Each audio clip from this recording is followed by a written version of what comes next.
Rais Donald Trump wa Marekani amewasuta wakosoaji wa makubaliano ya amani ambayo bado hajakamilika na Iran, akisema mazungumzo na Tehran yanaendelea kwa utaratibu na wa kujenga, lakini amewaagiza wawakilishi wake kutoharakisha katika makubaliano hayo. Trump alisisitiza kwamba makubaliano yote yatakayofikiwa na utawala wake yatafanana na makubaliano ya nyuklia ya enzi ya Obama mwaka 2015 ambayo aliacha kwa upande mmoja wakati wa muhula wake wa kwanza, na ameelezea kama moja ya makubaliano mabaya zaidi kuwahi kufanywa. Rais huyo wa Marekani amesema kwa sasa makubaliano yamefikia karibia 95% na kwamba ni hatua chache tu zilizosalia katika kumaliza uhasama kati ya Marekani na Jamhuri ya Kiislamu ya Iran, hasa katika kipindi hiki cha vita. Mkataba wetu ni kinyume kabisa, lakini hakuna aliyeuona au anajua ni nini.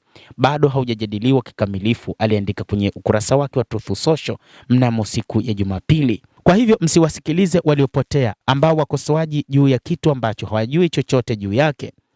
Hata hivyo, inaonekana katika chama chake cha Republican, wa Republican wengi wenye misimamo mikali wamekosoa masharti ya uvumi wa mpango huo, huku Seneta Lindsey Graham akionya kuwa itakuwa jinamizi kwa Israel.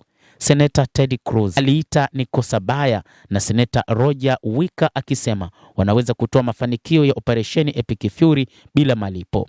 Maafisa wa Marekani wanaelezea kwa kina uwezekano wa makubaliano ya Iran. Hata hivyo, maafisa hao wanasema kwamba katika nyakati hizi karibia wamefikia 95% kuelekea katika makubaliano hayo dhidi ya Jamhuri ya Kiislamu ya Iran. Hata hivyo, rais huyo wa Marekani amesema kwamba kwa sasa wanapaswa kwenda taratibu na kutotumia nguvu kubwa, na wameona kwamba kuna haja ya kusitisha mapigano tena ndani ya siku 60. Axios imeripoti Jumapili kwamba mpango huo unaibuka utachukua fomu ya mkataba wa siku 60 wa maelewano ambao unaweza kuongezwa kwa ridhaa ya pande zote. Chini ya rasimu ya mpango huo, mlango wa bahari wa Hormuz ungefunguliwa tena. Iran itaondoa migodi iliyokuwa imewekwa kwenye njia hiyo ya maji, na Marekani itaondoa vikwazo vyake kwenye bandari za Iran na kutoa msamaha mdogo wa vikwazo kuruhusu Tehran kuuza mafuta. Rasimu hiyo pia inaripotiwa kujumuisha ahadi za Iran za kutofuata silaha za nyuklia na kujadiliana juu ya kusimamisha urutubishaji wa uranium na kuondoa akiba yake ya uranium iliyorutubishwa sana, ingawa njia hiyo ilisalia katika mazungumzo, kulingana na New York Times na CBS News. Hata hivyo, iliripotiwa kwamba kiongozi mkuu wa serikali ya mapinduzi ya Kiislamu ya Iran hakuwa tayari kuondolewa kwa uranium iliyorutubishwa, na kwamba taifa hilo lipo tayari kutorutubisha uranium, lakini si kuondoa uranium iliyorutubishwa tayari. Fox News imeripoti kwamba mpango huo ulikuwa ni 95% hapo kama Jumapili, lakini wazungumzaji walikuwa bado wanahangaika juu ya lugha wanayoweza kuitumia katika mazungumzo hayo.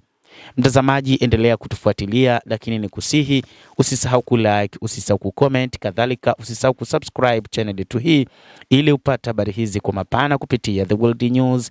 Jina langu ni Adam Hussein. Endelea kuwa nasi wakati wote, endelea kutufuatilia ili uyajue mengi yanayojiri katika ulimwengu.